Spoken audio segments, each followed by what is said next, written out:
Hello, everyone. Welcome to part 2 of our highly requested shiur with Rav Shmuel Phillips, exploring Ashkenazi versus Sepharadi Talmudic methodologies. Rav Shmuel recently published a wonderful new book, Talmud Reclaimed, where this topic, as well as other foundational topics related to Talmud, are explored. Highly recommend everyone get themselves a copy. With that said, thank you so much, everyone who is here live. Thank you, everyone who's going to be listening afterwards. And thank you so much, Rav. The floor is yours. Thank you very much. Good evening, everyone. Good afternoon, wherever you are. And thanks for joining live, those of you here live, and those who are listening and recording. Yeah. Hi. Good morning, good afternoon, good evening, wherever you are. I'm going to assume for the purpose of this shiur that people have heard last week's shiur, which sort of sets up a lot of the background in terms of the different methodologies employed by Rambam, Rif, and the Geonim on the one hand, and the Balei Tosafot on the other. I'll give a very quick recap here at the beginning, just before I jump in. But yeah, if there are any more questions on that, I recommend people to sort of have a listen to last week's shiur, because that goes through a lot of the sources, a lot of the examples, which will help explain what's going on. So last week, we opened this mini-series by looking at, or contrasting, the different methodologies of the Rambam and the Geonim on the one hand, how they approach the Talmud study, determining halakha from the Talmud, and how they Tosafos too. We looked at the Rambam's introduction to Moreh Nevuchim, where he brought the Talmud as an example of a single text which is made up of lots of different opinions. The significance being that he doesn't take it as a given that different sugyot in the Talmud, different passages, are necessarily in agreement with one another, and that they have to be reconciled with one another. As opposed to the Tosafot, who try very hard to try and find reasons and explanations to which they can reconcile different passages of Talmud. So the Rambam sees them as disparate, as different passages belonging to the opinions of different Chachamim, whereas the Balei Tosafot will, as much as possible, try to reconcile and bring them together, see them all as interconnected. And we saw that the Rambam's primary methodology when trying to establish and determine what the halacha is from the Talmud, we saw it first from the Geonim quoted by Rabbi Hananel, and then by the Rambam, as explained by his own son, Rav Avraham ben Rambam. They will try to isolate and identify the primary passage which deals with each topic. So if you have a halachic question which is dealt with in 3, 4, 5 different places in Shas, so there'll typically be one primary sugya which, let's say, deals with tefillin or Shabbat, and that will be the primary sugya which we will call the sugya de Shemaitasa, that we will isolate. And then the use of various klalim to determine the conclusion of that one primary sugya. And as we saw in the Yad Malachi, with the way the Rambam works, any secondary sugya, any indications from elsewhere, are not considered particularly relevant to determining halakha.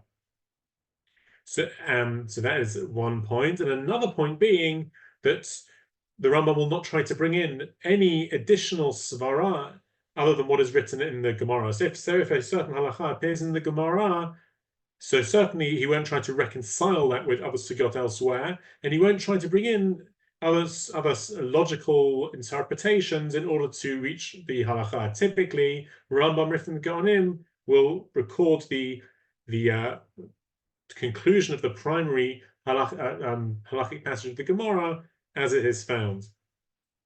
On the other hand, we saw the Balei Tosafot, one of their biggest supporters was the Maharshal in the Ashkenazi world, and he gave them big praise from the fact that they were able to take the Talmud, which was this seeming mass of disputing irreconcilable sugyot and opinions, and Tosafot, according to the Maharshal, were able to turn the Talmud into one big ball, kadur gadol, meaning that they were able, through their use of svara, through even Talmudic methodologies, they were able to reconcile and come up with suggestions as to how to reconcile all the different sugyot, or most of the different sugyot in Shas. So therefore, typically when we look to a Tosafos interpretation of halacha, they will find 3, 4 different sugyot dealing with a certain question, and they will try to provide a reading of the halacha and rule upon a halacha in a way which recognizes the input of all of them. And we're going to see this very much in the example. We're going to go through an example tonight. If any of you have a Gemara Sanhedrin on the hand, it's very useful. If not, I'll try and put it up on the screen. A sugya in Masechet Sanhedrin, which goes through, we're going to see the opinion of two different Tosafists, and then we're going to have a look at the opinion of the Rambam. We're going to see how they come to their halakhic conclusions, and we're going to see at the end a brisk approach to it. Reb Chaim Brisk, who is the flagship, who is the originator of the Brisk methodology, how he reads the Rambam in light of this sugya, having seen the Tosafot and then projecting their approach onto the Rambam. We're going to see some very interesting things. Okay, so let me remember how to do this. I'm going to get the sugya up over here. And then share screen. So that should work, right? Where's it gone? Share screen is here. Does that work? Do you see anything? It's loading. Now we see it. Okay. So I'm not going to go through this Gemara line for line. It'll take probably half the shiur. What we're looking at this sugya is there are certain averot which are considered so severe that one must give up one's life rather than commit them. The standard halacha is v'chai bahem, that even when it comes to a matter of life and death, we are obligated to remain alive, even if that means committing an averah. For example, as we know, if someone is very ill on Shabbat, we'll call an ambulance, go to the hospital. If someone's starving, they'll eat non-kosher food. The standard position of halacha is that one's life comes first. There are, however, several exceptions to that, and that's what this sugya is going to examine. So let us start over here. Okay, you see I've highlighted a line here. Amar Rabbi Yochanan, Mishum Rabbi Shimon ben Yehoshua Tzadak. So Rabbi Yochanan taught this tradition from Rabbi Shimon ben Yehoshua Tzadak. Nimnu v'gomru b'aliyat beit nitzah belud. So this implies the term nimnu v'gomru implies some kind of formalized resolution of a halacha in a court setting. So what was formalized in this setting? Kol averot shebetorah, any avera in the Torah. Im omrin la'adam avor al teharag. If, for example, if you imagine the situation, you've got a non-Jew who puts a gun to your head and says, commit this avera or I'm going to kill you. So the halacha of all averot in the Torah is ya'avor v'al you commit the avera and you stay alive. Chutz, with the exception of avodat kochavim, if it's a matter of worshipping idols, the gilui arayot, or committing severe forms of immorality like adultery, ushvichut damim, or committing murder. You have three exceptions you have to give up your life for: idolatry, adultery, and murder. So, and then we're going to have a look very quickly at the source. Idolatry is not going to be the subject so much this evening, so we'll skip through that one. It's a Haftarah Hashem Elokecha. They bring the posuk of that. But now let's go down to, we're going to need this more for the second part of the shiur, the source for adultery and murder. How do we know that these are such severe averot that you must give up your life for them? So there's a pasuk regarding Na'ara Amorasa. This is an engaged girl, and it says Kikasher. It's talking about a case where she was raped. So it's a case where adultery has been committed, but she is not culpable. So there's a sin of adultery. And the pasuk says, in explaining why she is not culpable, why she is not punished, the pasuk uses a rhetorical flourish. Ki, it says, "V'lanara lo taseh davar." You don't do anything to the girl who was raped. Ki ein lanara chet mavet. She did not do any sin which is worthy of death. And then the Gemara quotes, "Ki kasher yakum ish areyehu rutzacho nefesh." Just like a man rises up against another man and kills him, kein hadavar hazeh. So too is this matter. So in simple pashat, what the pasuk is telling us is that the girl who was raped is not culpable, is not deserving of punishment any more than a victim of murder is not guilty and does not need to be punished. She's completely innocent of any crime because it was against her will, as opposed to other legal systems, other religions maybe. That's on the pashat level. However, the Chachamim darshan a hekesh here. Hekesh is one of the Yud Gimel Midot Torah Dreshet Bahen, one of the hermeneutical principles, which states simply when you have two different halachot which appear in the same pasuk, it is understood that certain details of these halachot can be inferred, be learned out, derived one from the other. And in this case, it's not just the fact that these two subject matters of murder and adultery are adjacent to each other in the same pasuk. The pasuk actually explicitly compares them. Kasher yakum ish areyehu ritzacho nefesh kein hadavar hazeh. The pasuk explicitly says one is like the other. So we move down over here, so that the Gemara, or the Breita here of Rabbi, brings several halachot which learned and inferred one from the other. And the final one is relevant for us. Makish, there we go, over here. Makish, Nara Marasa L'Ratzeach. So Nara Amarasa, the betrothed maiden, again, someone who has had erusin, who's had engagements, has had kiddushin, is considered fully married under Torah law, so it's a full case of adultery. And this case of adultery, through this mechanism of a hekesh, is compared to ratzeach, compared to murder. Ma ratzeach yerag v'al ya'avor. Just as in a case of murder, if someone says to you, kill someone else, or I will kill you, you're obligated to allow yourself to be killed, and you cannot commit murder. Murder is such a severe offense that even at the risk of your own life, you cannot commit murder. So just as Ritzach is severe, is one of these severe sins which you cannot commit even if at the risk of your own life, so too, Af Nara Amarasa, so too the betrothed maiden, so too the case of adultery, terag val tavar. A person must be willing to give up their life rather than commit adultery. Okay, so that's the hekesh. We're going to come back to that a little bit more later. And then just finish over Ratzach Kufay Minolon. What about the case of Ratzach itself? How do we know the obligation to give up your life rather than to commit murder? So that's a couple of lines. Lower miyemar didach sumaktefei dilma damatahu gavra sumaktefei. It's a svara that we don't know whose life is worth more than anyone else's. We're not given the authority by the Torah to indulge in guesswork and say, well, I think my life is worth more than someone else's, so I will stay alive and I'll kill someone else. No, you are not allowed to make that choice. You have to give up your life rather than commit murder.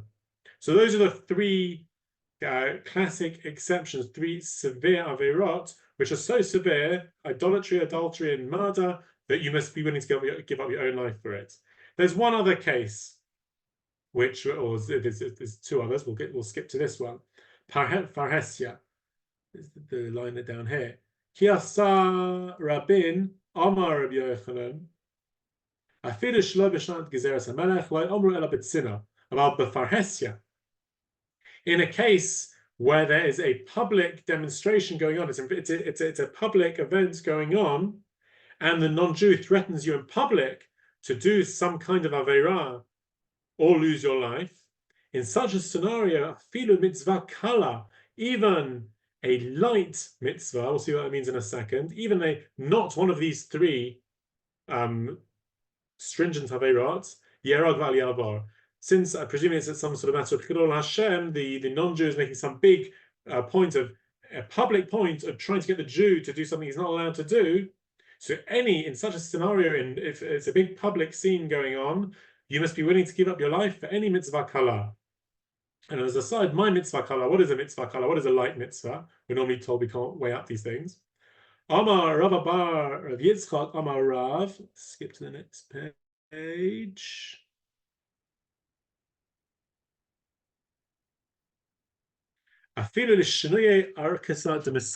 Even changing over the type of shoelace you have.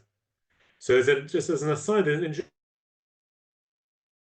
your shoelace. So according to Rashi, this means even a matter of minhag. If the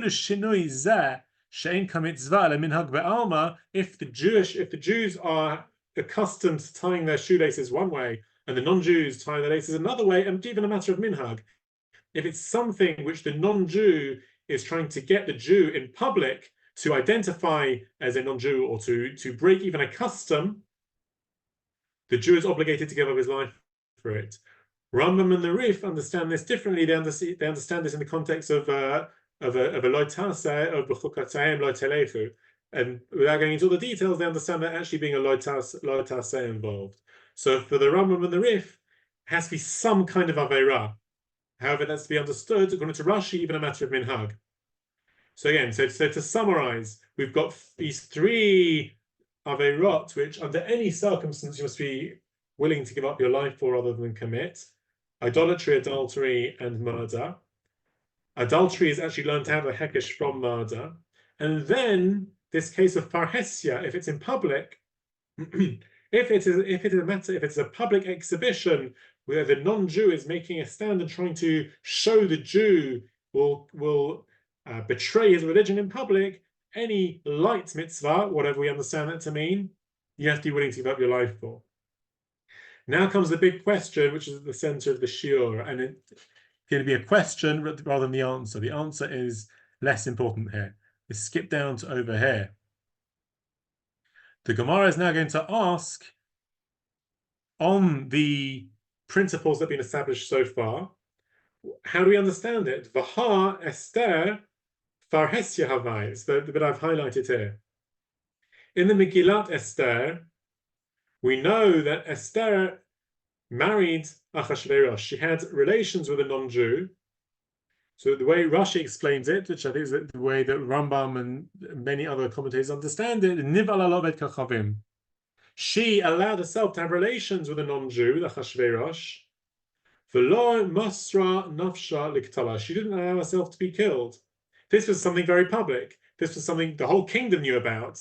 Most of the world knew about it, assuming how wide Achashverosh's influence went. So it doesn't get much more parhesia than this. This is a very public exhibition of a Jew having to break the rules of the Torah. Esther was doing something in public. So even though seemingly it's only a minor aveira, meaning it's not one of the three cardinal sins, it's only one of these minor aveira of relations with a non-Jew. Relations with a non-Jew is not called adultery or immorality. It is prohibited. But the Gemara asks, well, according to what we've established above, Esther should have said, well, this is something which is parhesia. This is something which is in public. Therefore, I'm obligated to give up my life rather than marry Achashverosh. And we know that wasn't the case. So this is going to be a question on the principles we've established.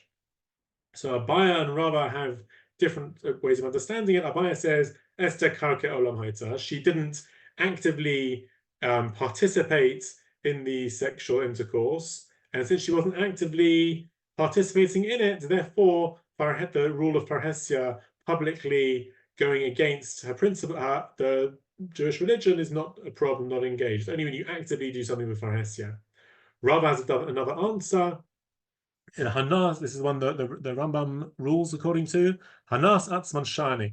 This rule of parhesia, where the non-Jew is making an exhibition, a public exhibition, to pressurize the Jew to break halacha, is only when the non-Jew is doing it as a matter of principle. The motive of the non-Jew has to be, I'm going to try and show everyone that I can get the Jews to betray the Torah in public. And that's not what happened with Achashverosh. He didn't even know that Esther was Jewish. He was doing it solely for his own benefit. And therefore, the rule of Parhesia is not engaged, and that's the answer. However, we are going to be very bothered by this whole question of Esther Parhesia Havai. Why is that? 1 second.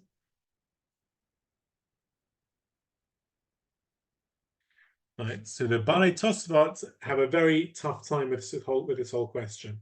I'm going to switch now. Rather than going through the whole Tosfot, I'm going to just highlight the main parts of it that we need within this document. You can see the document. Can you see the document? Do you still see the? You still see the Talmud, yeah. So I'm going to stop. I have to stop sharing and start again. 1 minute. All right, is that better? Can you see the Word document now? Yes. Okay, perfect. So Tosfot ask, what's the Gemara asking? That so surely Esther was committing a minor offense, but in public. Tema, this is astonishing. Instead, the Gemara should have asked, Arayot Havai, that Esther was committing adultery. This is not a challenge just to the principle that when a person is doing a minor Aveira in public, they have to give up their lives for it. Surely Esther, we know, was married to Mordechai. How do we know that? Because there's another Gemara in Megillah, which I'm scrolling down to now. It is a drush, it's actually a Gaddik Gemara, which makes it even more interesting. So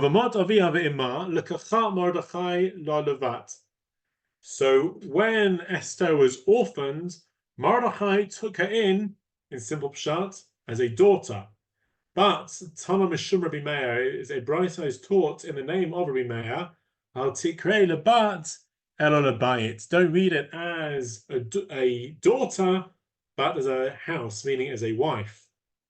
And there are other parallel agadot which are taught the same way. And as we know, what do Tosafot do? Tosafot assume as a starting point, a premise, a default, that sugyot are in agreement with one another. Therefore, assume Tosafot, the author of this Gemara in Sanhedrin, who's talking about the rules of Yarag Al when you have to give up your life for rather than commit an Aveira, must have agreed, we presume, that Esther had been married to Achashverosh. And therefore, when she went to marry Achashverosh, having been married to Mordechai, she's committing adultery. It's not just a mitzvah kala, the farhesia, it's far worse. It is adultery. So how are we going to get around this? So we're going to see on the basis, so what we've seen as a starting point is that Tosafot have entertained a question based on their methodology, based on their perspective through which they view Shas as one big ball. They've now entertained a question which, from what we've seen, the Rambam would not even have asked in the first place. Because the Rambam's presumption would have been, yes, without getting into the matter, there's an Agarata. There's that Gemara Megillah which understands that Esther was married. But there's no reason to presume that the author of this Gemara in Sanhedrin is the same author or is in agreement with that Gemara in Megillah. So hold that for a minute. Now let's see the creative resolutions that Tosafot come up with significant halachic ramifications in order to try and answer this question.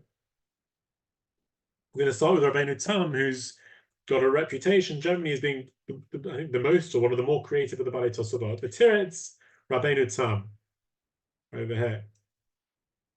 Tiretz Rabbeinu Tam. The Ein Chayavin Mita Al Bilat Avad Kachavim.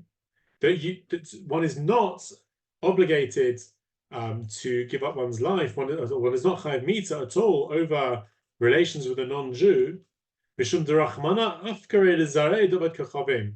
Because the Torah has what's the best way to phrase this? Has been mafkir, has rendered ownerless, literally, has disassociated the offspring of the seed of a non-Jew from him. He cites this backup from the Yevamot. Dichtev v'zirmat susim zirmatam. Their flow is like the flow of horses. So, what do we see from there? Says Rabbeinu Tam. We see that sexual relations with a non-Jew is not equivalent to sexual relations with a Jew. And as a result of this reading of Rabbeinu Tam, in order to answer this question, which we'll get to in a second, Rabbeinu Tam lehatir bas Yisrael. So Rabbeinu Tam, he wanted to hatir. We see other Rishonim read it as he actually was matir. He produced a leniency, a significant leniency in biblical law for a bas Yisrael shehemira, who had said that she'd converted to Christianity. So a married Jewish woman who had run off with a Christian man, had an affair with a Christian man, and then later on, v'shuv nitzgayer imah. Later, they both do teshuvah. Years later, they do teshuvah, and this Christian man now converts to Judaism along with and brings her back with him, and they want to marry each other. Now, the usual law is that when a Jewish woman has an affair with a certain man, there's an issa labal, issa laboil. When a married woman has relations with a man, that she is now permanently forbidden to him. Even later on, if there's a case of divorce or if she's widowed, she's never allowed to marry that man. Issa labal, issa laboil, as we'll see. But the Rabbeinu Tam is suggesting here that that's only when it's a Jewish man. When she has relations with a non-Jewish man, that is not regular, doesn't have the full legal status of adultery because it's a non-Jew, and a non-Jew doesn't have a full legal status of being able to have sexual relations. You cannot apply this rule of an issur between a woman and her lover. You cannot apply that to relations with a non-Jew to have yakabiyat behema. Because it's not a regular biyah. It doesn't, under Jewish law, it's not considered full biyah. So you see what he's doing here. The question is, having put these sugyot together of Megillah and Sanhedrin, we've got the question, well, surely Esther was married to Mordechai, so how can she now have relations with Achashverosh? Well, we're going to answer that by saying, well, since Achashverosh was not Jewish, it was not really such a problem. It did not have the status of full adultery, and therefore it would not have been a case of Yarog Val Yavor, because that's only when it comes to a Jewish man. It would still have been prohibited, but it would not have come under the three cardinal sins of adultery. So in order to answer this question, which was created by putting sugyot together, Rabbeinu Tam has now come up with this creative ruling to say that non-Jews do not have a full status of intercourse under Jewish law, and through that created an enormous leniency of allowing this Jewish woman who's run off with a Christian man, who according to Rambam, other Rishonim, the simple meaning of the Gemara, they're now prohibited forever marrying each other in the future. Rabbeinu Tam is going to say that no, we see from all this that intercourse with a non-Jewish man is not considered full legal intercourse, and therefore they're mutter to marry each other once he's converted, once they've come back. So this is an enormously significant halakhic ruling which has come about through combining the sugyot. As we're going to see, not only does the Meiri, not only do other people from outside the Balei Tosfot reject this, even some of the Balei Tosfot themselves are not happy with this. The Hiksha, this is going to be the Rivam, who's the second Tosfos we're going to see, and we're not going to go through it. He brings several sugyot, which he says show that this legal ruling of Rabbeinu Tam is not correct. But the other Tosfos do not reject the methodology of Rabbeinu Tam, they all uphold the question. They all uphold the question that Esther had been married to Mordechai, and therefore surely the Gemara should have asked, well, why is it just a matter of mitzvah kala b'far hestia, that she's doing something in public, a minor mitzvah aveira of having relations with a non-Jew in public? Surely it's something much more. She was married to Mordechai, and therefore it was adultery. They'll have to find different ways of resolving it, but they all uphold the question. They don't uphold Rabbeinu Tam's answer, which has this halachic nafkamina. And as you can see here, the Meiri comes out very strongly against this ruling also. Maybe we don't have time to go through all of it now. Tema memiktzat Rabbeinu Hatzarfatim. And he quotes this ruling for Rabbeinu Tam. Actually says that that Rabbeinu Tam was matir the woman to marry the non-Jewish man afterwards on this basis, and he argues he goes through all the sources to say why this couldn't have been. But going to the Rambam, if we look at the Rambam's rulings when it comes to Isser L'Baal, the prohibition that is created by a married woman having an affair with someone else, there's no difference made between Jews and non-Jews, because again, the sugyot do not suggest any difference between them. There, I've got here the opening halacha in Hilchot Sota. The Kinayat Ishtok warning is the first stage in Isser Sota, and Rambam explicitly writes here, he includes or akum, even if it's a non-Jew. Because again, the sugyot in Sota, which set out these prohibitions between a married woman and the person with whom she has an affair, do not make any distinction between Jew and non-Jew. If anything, they imply even non-Jews. And therefore, this is also of Isur L'Ba'al, Isur L'Ba'al, that when a woman has an affair, she's prohibited not only to her husband, but also to the man with whom she has an affair, applies across the board to everyone. And just to a couple more sources before we move on to the next part of the Tosfot, the Kesef Mishnah on the Rambam confirms that Rambam did not accept or did not apply this derash of Esther being married. He read this Gemara of Esther b'far hestia, she committed a sin of having relations with a non-Jew, but with the aggravating factor that was public knowledge, not adultery, because he did not read this Gemara in Sanhedrin in the context of the Agadata of Esther having been married to Achashverosh. And Rashba says again in the same way, we don't bring in questions from Agadic sources.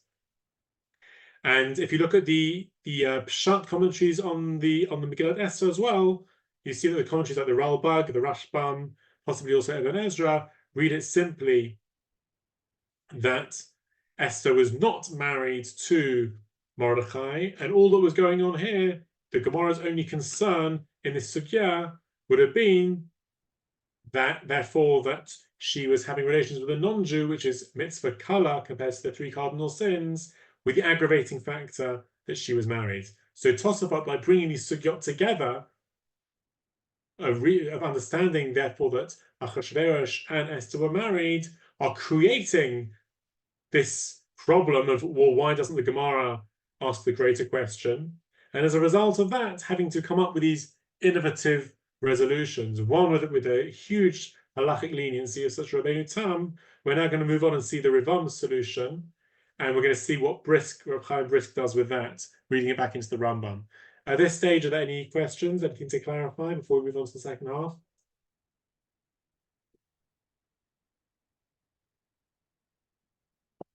Okay. So now we're going to see the second half of this Tosafot. So Rivam, first of all, brings a series of arguments against Rabbeinu Tam's leniency, but he upholds the question.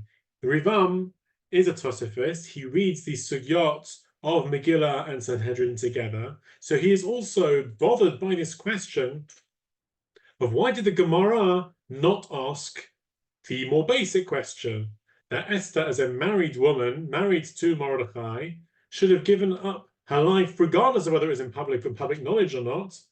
She should have given up her life because it was adultery and she was married to Mordechai. So the Rivam then offers its own resolution. It's going to get a bit more complicated now. So I'll go slowly. And if you want me to go back over anything, let me know. We're going to go into the sources of this law of Yarog Val Yavor, the one we mentioned at the beginning. Remember, we said that the source of Val Yavor, the obligation to give up one's life rather than commit a sin, for Tseach is this Svarav. I don't know whose blood is redder, and therefore I don't know if I'm allowed to kill the other person. That is the reason why it is a severe sin that I can not commit. I have to allow myself to be killed rather than murder. And then we had this hekesh, this scriptural link between these two different halachot that we find Ratzach and Gilui Arayot are put together in the same pasuk, Kain Hadavar Zeh from Nara Marasa, and therefore we learn just as Ratzach, just as murder, one has to give up one's life for rather than commit, so too adultery, immorality, one has to be prepared to give up one's life for rather than to commit. So v'hadaloi parich hacha v'ha Esther arayot havai. So now Tosafot 2, the Rivam. Why does the Gemara not ask? Well, surely Esther was committing adultery. De kim le de mehani timer to karka olam. So because the Gemara didn't even have this question to begin with. It didn't think this question was relevant because Esther was not actively participating in the sexual act. She was karka olam. Why is this relevant? Mishum arayot dehomer tseach yalfinon. Arayot, immorality, is learned out from murder. Tseach gufei. And in a case of murder, ki mechayav limsor atzma, when are you obligated, and under what conditions are you obligated to give up your own life rather than to commit murder? Hani mili, this is only kodem sheyaharag beyadayim, only before you commit murder actively. You do a positive act of murder. Aval, heicha de lo avid maaseh, if you are not actively being pushed to commit murder, kugoin shemashlichim atayal tinok umitmaech. So let's say in this hypothetical scenario, the non-Jew puts a gun to your head and says, if you don't go and kill someone else, don't go and shoot them, I'll shoot you. You have to give up your life. Because shooting the other person is an active sin of murder.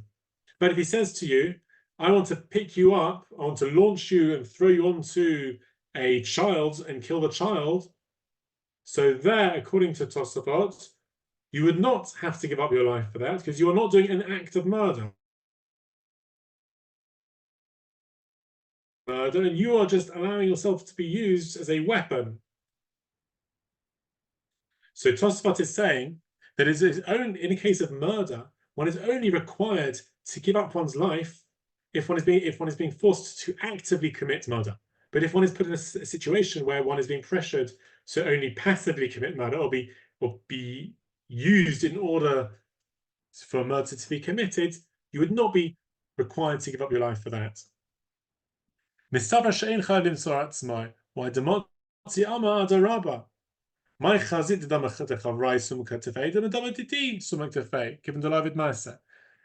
because you could say, well, I'm not doing any action.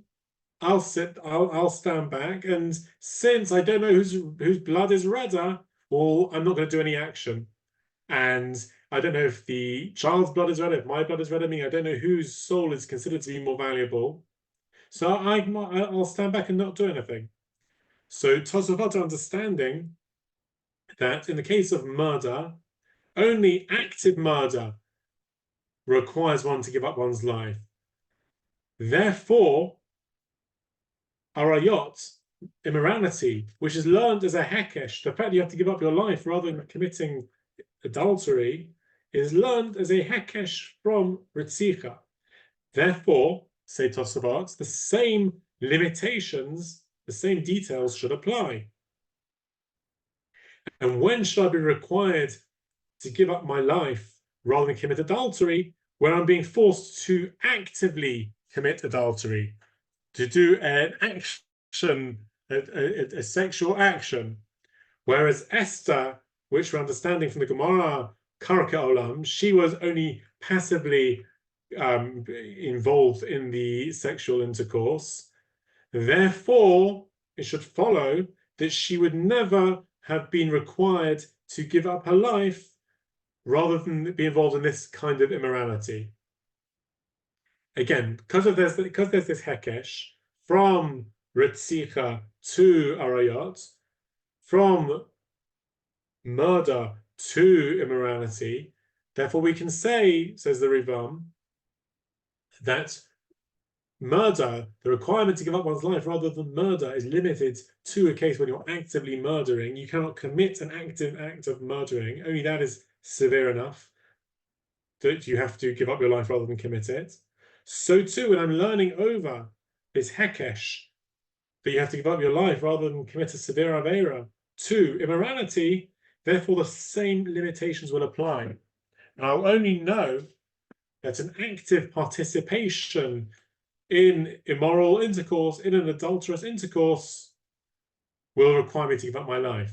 Since Esther was never involved in active intercourse, she was only karka olam, therefore the Gemara does not ask, Ha Esther arayot havai. It only asks the lesser question that she was involved in a minor sin, b'farhesia, and it was public knowledge. And since it was in public, any minor sin she's involved with, even passively, she should have given up her life for. But the Gemara does not ask, based on the cardinal sin of adultery, even though she was married, because this is Tosafot, because adultery one is only required to give up one's life rather than commit adultery when one is involved in active participation in the action. That is Tosafot's second resolution. And again, this distinction between active and passive does not appear anywhere in the Gemara. This is Tosafot's interpretation based on the Gemara's explanation of we don't know whose blood is redder.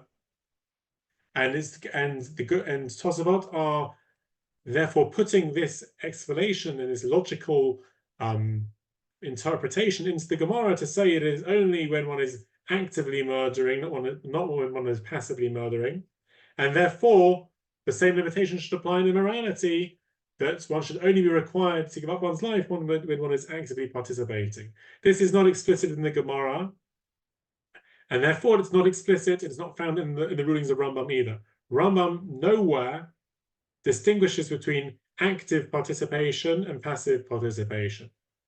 Well, we're now going to have a look at Brisk, because Brisk, as we're going to see, they analyze the Rambam through the lens of the Bali Tosafot, meaning they understand that Rambam employed Tosafist methodology and had the same questions as the Bali Tosafot. Well, if they came up with a different answer, then that must mean that they had a different. So they resolved these sugyot differently. They had a different svara.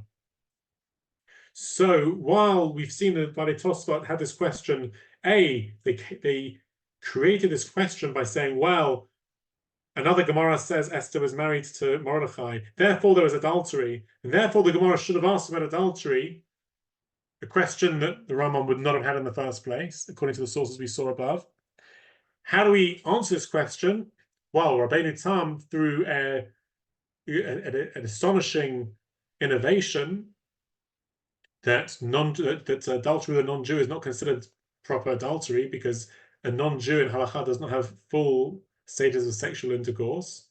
Or B, the Rivam, by putting this explanation and interpretation into the Gemara, which distinguishes between active and passive participation in murder and adultery, when it comes to with an important difference when it comes to this law of when you're required to give up your life. None of this based on what we've seen from the Rambam's methodology, is relevant at all, because the Rambam will just record the basic halachot from the sugya. He won't assume that Esther was married, and he won't assume any distinction between active and passive involvement in these sins, unless such a distinction can be found in the sugyot. So, are there any questions before we go through the brisk? It's Reb Chaim Halevi ala brisk ala Rambam. It's the flagship brisk sefer, and this is the first piece in it, the first piece of analysis. I see something up in the chat. Just to be clear, is arayot just adultery, not relations outside marriage? So, good question. So arayot is adultery, and it's also various forms of incest.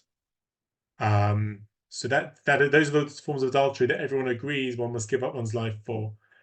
So relations with mothers, daughters, sisters, aunts, things like that, or with a married woman. Okay, so let's now have a look at. Is there another question? Yeah, thanks. Okay, so let's have a look. This is now Reb Chaim Brisk trying to, and he's just asked the question of, well, how does Rambam approach this whole issue? How does he resolve the fact that A, Esther was a married woman, and B, we've proven from Tosafot that there's a difference between adultery actively and passively, active and passive involvement, and also between murder, active and passive involvement. Yet we don't see the Rambam mention this anywhere in his writing. So, as opposed to, say, other Achronim like the Chazon Ish, who says, well, the Rambam doesn't mention it anywhere in his writing because it's not found anywhere in the Gemara. Therefore, presumably he doesn't hold of any sort of distinction. Reb Chaim and Brisk will assume no, he must have applied the same methodology of the Tosafot and come up with some sort of different answer. So why does he not consider there to be this distinction between active and passive involvement? So the Yesh Lomar, how do we now rationalize for the Rambam? To Kivin de Beretzicha Gufa, in the case of murder itself, the distinction between active and passive involvement, it must be the Rambam had a totally different way of analyzing this whole sugya, and that it's not that murder one is required to give up one's life for rather than commit because it is such a severe avera. Barak to kiven to shtei nefashot shekulot hein. It's rather just because I've got a life has to be lost, either mine or someone else's. I just have to freeze the situation. It's more like a pikuach nefesh. I can't cause any life to be lost. So if I'm in a situation where either my life must be lost or someone else's, I can't cause any life to be lost. It's not because it's such a severe sin, like the Balei Tosafot say. It's rather just because I can't cause any life to be lost, either mine or someone else's. And if I don't know what to do, I just have to sit passively. It's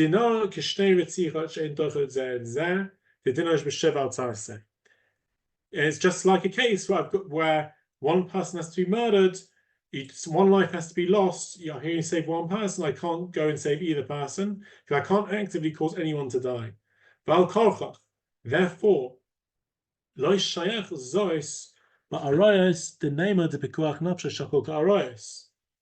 therefore, this is not a law which makes any sense to transfer through this hekesh to the case of adultery, to immorality.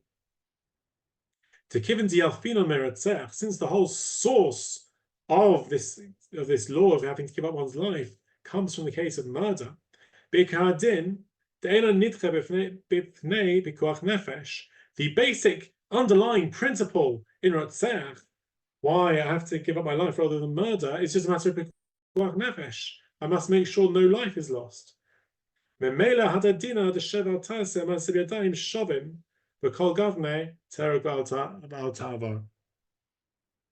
it makes no difference how a life is going to be lost or not. I just have to make sure that I don't do anything and I don't cause any life to be lost.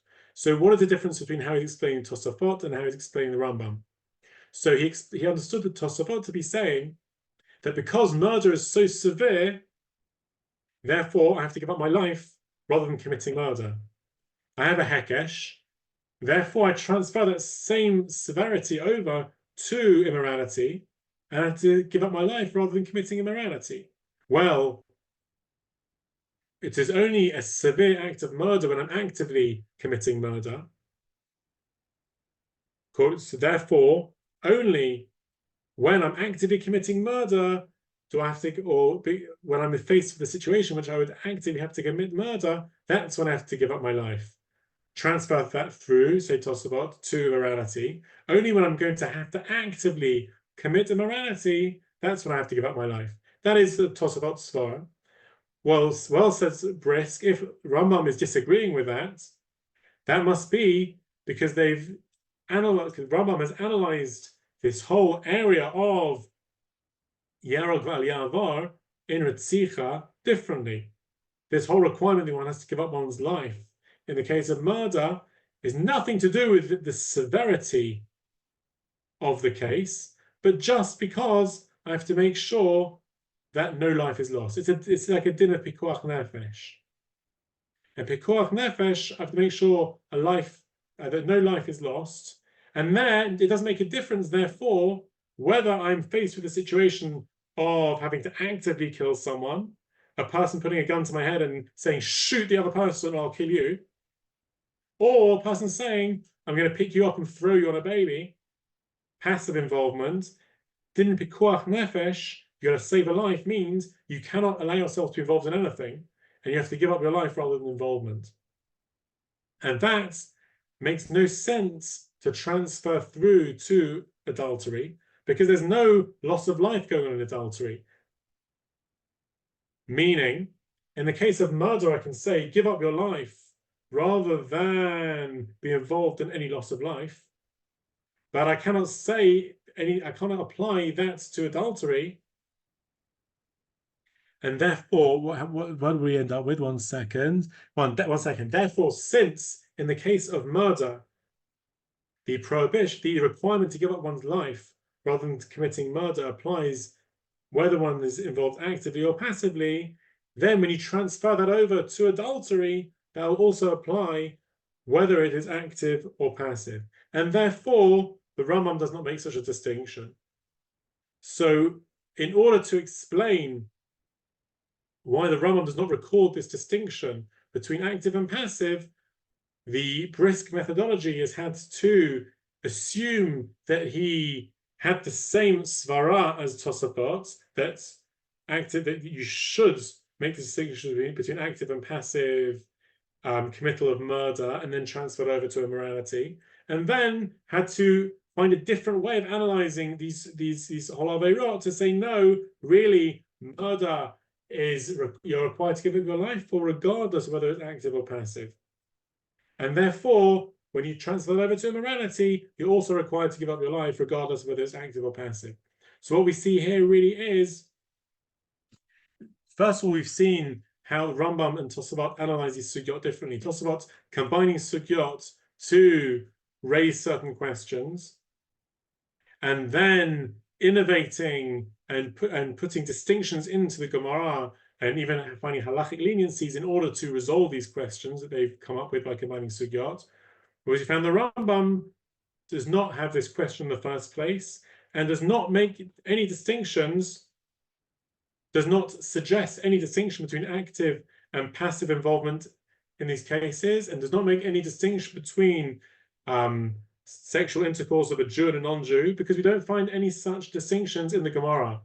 Yet when it comes to Brisk's analysis of the Rambam, rather than noting simply that Rambam, like the Chazon Ish does, for example, that Rambam is just recording the simple conclusions of the Gemara, Brisk will get into assuming Rambam had a similar methodology and trying to work out why, a lot of it through very intricate distinctions and arguments, why the Rambam would not have agreed with the Tosafot's arguments. And just a final page, so before we're finishing, we noticed that the Chazon Ish noted that he has it's got quite a commentary on Rabbi on our Rambam, the brisk commentary on the Rambam, and he's quite strong in his criticism sometimes. And so I mentioned in my Facebook posts about certain censorship. So these are certain statements which my publisher wasn't happy with me publishing in the book, so I had to take them out. I cited them without actually quoting them. The Chazon Ish, this is the first piece in the Reb Chaim al Rambam, and he says, when Reb Chaim says, well, the Rambam, who doesn't mention this distinction between active and passive committal of sins, therefore must have had a whole different analysis of this sugya. Well, Chazon Ish says right on that point, no, none of this is compelling. The reason the Rambam didn't make this distinction in this halachot is because this distinction isn't found in the sugyot. There's no distinction in the sugyot between active and passive committal of murder or committal of immorality when it comes to having to give up one's life.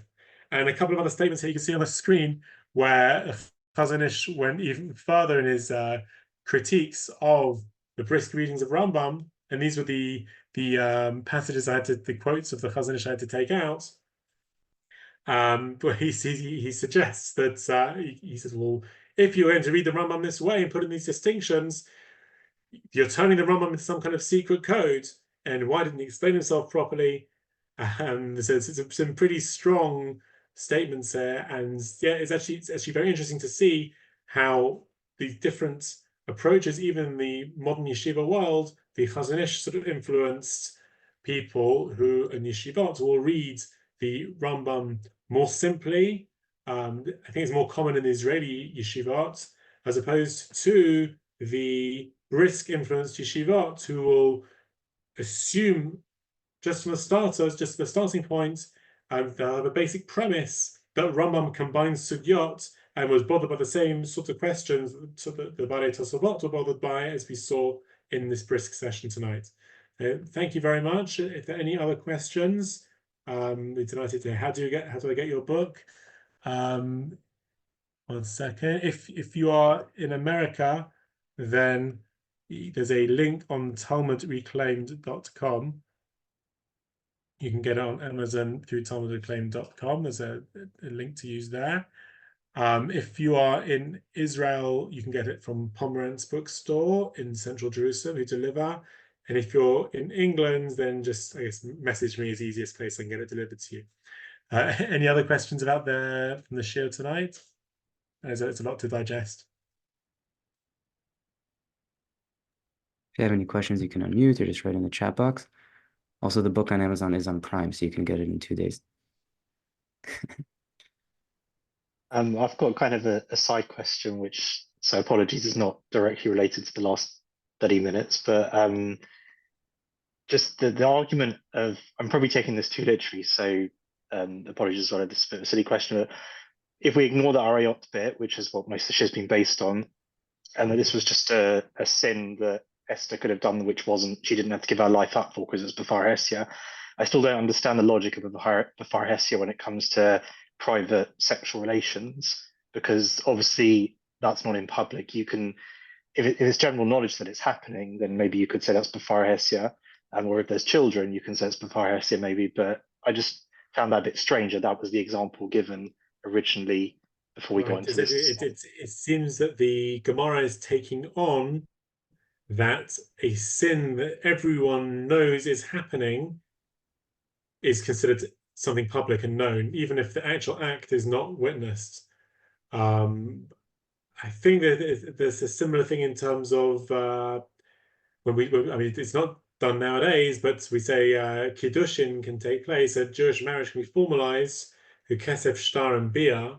So I don't think, from what I remember from the Sugot and the Shonim, that the witnesses actually have to see the act of bia.